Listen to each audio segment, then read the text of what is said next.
Well, hello and welcome. I'm Miss Heard with Miss Heard Song Lyrics Podcast. We're in Season 6, Episode 274, with my first ever Enya Miss Heard Song Lyric. Miss Heard Song Lyric is, save a whale, save a whale, save a whale. And then the correct lyrics is, sail away, sail away, sail away. Oh my gosh, this is another one of those misheard song lyrics that you can't unhear the misheard lyric once you hear it. It really sounds like, in a bit, it turns like she's saying save a whale, which with the video and everything, it would work. You know what I mean? So let's go right into it. We're talking about Orinoco Flow, aka in parentheses, Sail Away. It was released by Irish singer-songwriter Enya. Remember Enya? Oh my gosh, Enya. From her second studio album from 1988 called Watermark. It was released back on October 3rd, 1988 by WEA Records in the United Kingdom and by Geffen Records in the US the following year. It actually topped the UK singles chart for 3 weeks and received 2 Grammy Award nominations for Best Music Video and Best New Age Performance at the 32nd Annual Grammy Awards. The Guardian ranked Orinoco Flow at number 77 on its list of 100 greatest UK #1 singles in 2020. So before we go right into the whole thing about the song and all the correlation with some pop culture, let's talk about Enya first.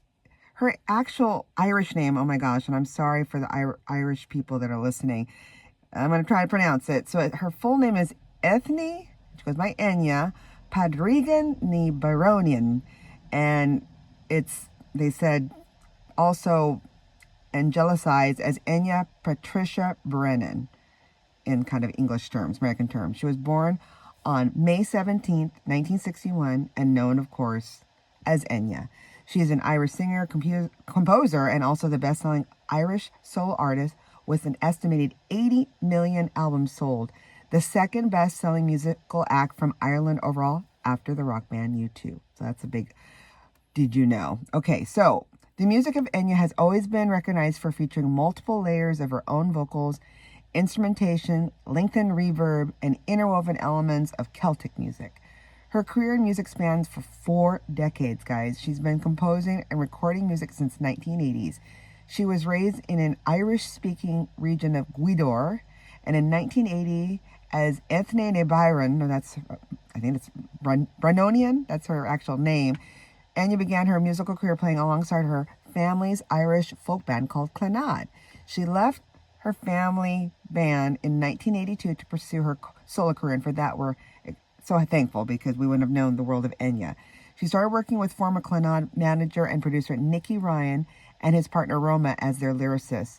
Over the following 4 years, she further developed her sound by combining multi-track vocals and keyboards with elements from a variety of musical genres such as Celtic music, classical, church, jazz, ambient, world, hip-hop, and Irish folk. And you wrap it up and this is what you get.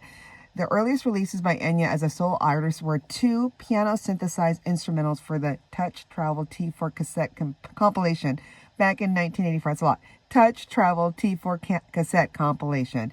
And she composed that back in 1982-83. The majority of the soundtrack was for The Frog Prince from 1985. It was originally composed by Enya, and she sang 2 songs with lyrics for the project. She also composed a body of work for the 1986 BBC documentary series named The Celts, The Celts.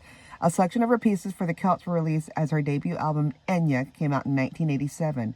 The chairman of Warner Brothers, Rob Dickens, found enjoyment in listening to Enya's music for The Celts. I mean, why wouldn't you? I mean, I think I heard many an Enya song while I was doing massage. Or not me doing massage, but getting a massage.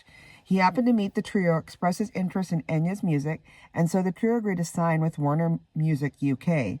The initial record deal granted her considerable artistic freedom and minimal interference, which is so good as an artist. Back then, the record label had all the say.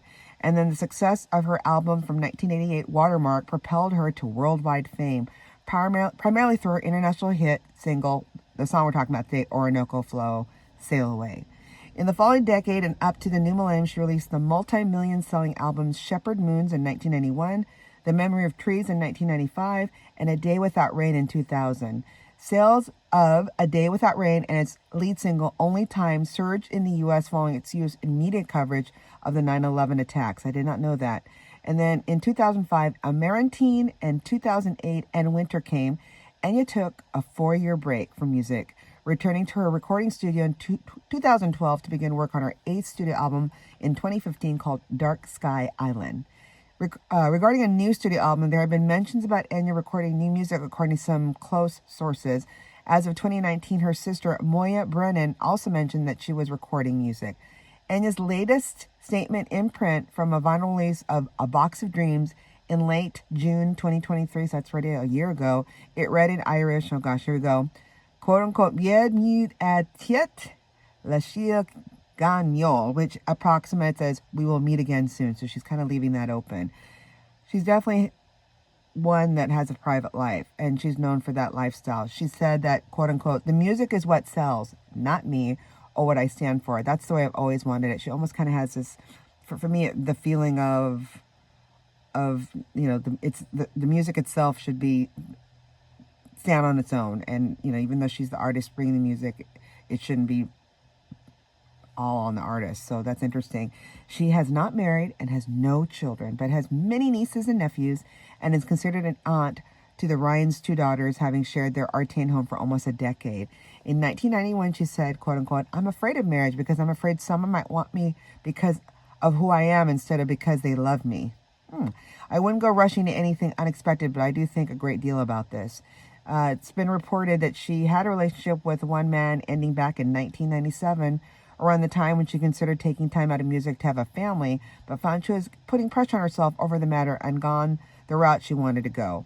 So a little bit glimpse of Enya and how elusive she is, but I get it. She just wants to be a private person and wants her music to stand for itself. Let's go back to the song. So the song was released as a lead single from Enya's studio album Watermark, like it said, back on October 3rd, 1988. It became a global success, reaching #1 in 7 countries, including, let's get this, Belgium, Ireland, the Netherlands, Switzerland, and the United Kingdom, where it stayed at the top of the UK singles chart for 3 weeks. And then it did well here in stateside, where I'm from, in the United States. The song peaked at number 24 at the Billboard Hot 100 in April of 1989. The title of the song is an allusion both to Orinoco Studios, now Miloco Studios, okay, I didn't know that, where it was recorded, and to the river of the same name. It says here online, it's pizzicato chords generated by altering the Roland D50 synthesizers, Pizza Go-Go Patch, so for those of you geeks out there, are highly recognizable as a new age sound. Enya was signed to WA by Rob Dickens, who served as the executive producer of Watermark. And the song pays homage to Dickens in the line, quote unquote, with Rob Dickens at the wheel. So now we know in that song why she's saying that. Co-producer Ross Cullum is also referenced on the song with a pun on Ross dependency. We can sigh, say goodbye, Ross and we can sigh, say goodbye, Ross and his dependencies. So they even touch on Ross, our co-producer on the song. That's funny. So song lyrics. The lyrics have been likened to an itinerary for the most expensive gap year of all time, mentioning an array of locations like a global geography lesson. Locations mentioned in the song include Fiji, Tyre, Peru, Bali, and Cebu. And the Cebu always gets me because that's where I was born. Oh, everyone, hey, Miss Heard is from Cebu City, Philippines. Born there by way of going to the United States. So when I heard that as a young teenager, I'm like, oh yeah, she's talking about my hometown. So thank you, Enya. How did it do? Well, I shared earlier it did quite well. The song was licensed to Virgin Records for the best-selling new age music compilation album called Pure Moods, which contributed to further exposure and helped provide a multi-platinum bonanza to the record company. In 1988, there was a special edition 10th anniversary remix single was released, and in a 2015 interview with the Irish Times, Enya said, quote unquote, longevity is all any artist dreams of. Rather than to dwell on how her songs are remembered, she credits Orinoco Flow for some of her cross-generational appeal, saying people used to like Orinoco Flow are now playing my music to their children. In another interview, when asked whether people bring up Orinoco Flow, she responded, people say sail away to me or whistle bits of it back to me. I think it's wonderful. I never tire of it. She shouldn't. It probably made her lots of money, and it just keeps giving, right? The music video, if you look it up on YouTube at least, it was uploaded originally back on October 26, 2009. It's had a whopping 67 million views and counting. And it's a beautiful video. If you haven't seen it, it's her, Enya, singing in the song in front of footage of rivers, flowers, nature, a lot of pastels. Like they said, having an appearance of being in a painting. And it was directed by a Michael Giagan. But what I want to share is all the craziness of how this song was used, because especially one particular movie. So after the wave of popularity, including regular rotation on MTV, the song became actually a punchline, representing a new age cliche of generic bubble bath music. Or as I said, I always heard her music when I was having a massage. The song was used in scenes depicting relaxation, and to highlight this in a joking manner, it was in a 1997 South Park episode called Death. Stan's grandfather locks Stan in a room and plays a parody of the song performed by Toddy Walters to illustrate what it feels like to be old. And then in the TV show Brooklyn Nine-Nine episode called Crime and Punishment, character Jake Peralta mentions Enya as one of his favorite musical artists. And then here's an interesting one too. It's used in a movie was how I remember it. Altering the song is used in me to create a dissonance between its calmness and starkly contrasting visuals. This is what this means. So the song was featured in a sequence in David Fincher's 2011 adaptation of the novel The Girl with the Dragon Tattoo, which I love the book and the movie. I can't believe it, 2011? I thought that was only just a couple years ago. So that's 13 years ago already? Wow. It's when Michael Blomkvist, which is the main character in the book and the movie, played by Daniel Craig, is tortured by a villain played by Stellan Skarsgård while the song plays. So when I looked up songfacts.com, this is what they say. This song was used in a violent scene in the 2011 movie The Girl with the Dragon Tattoo. According to the film's director, David Fincher, they liked the idea of the villain enjoying music when he kills. And the star of the movie, Daniel Craig, dialed up the song on his iPod. They felt it was a great fit and used the song for the scene. I remember being in the actual movie theater, and once it started playing, literally people started like giggling, like, really, he's going to play that song when he's going to try to kill Daniel Craig? So it was definitely a great way to use it. And I'm curious to see if Enya was good with it being used too. I'm assuming she got paid for it.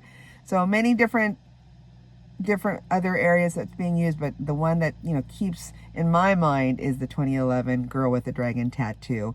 If you have any great suggestions like this misheard song lyric, Orinoco Flow, or Save the Whales, send it to me. You can send it to any of my social media sites at Facebook, Instagram, or just send me an old-fashioned email at misheard, that's MISSHEARD songs @gmail.com.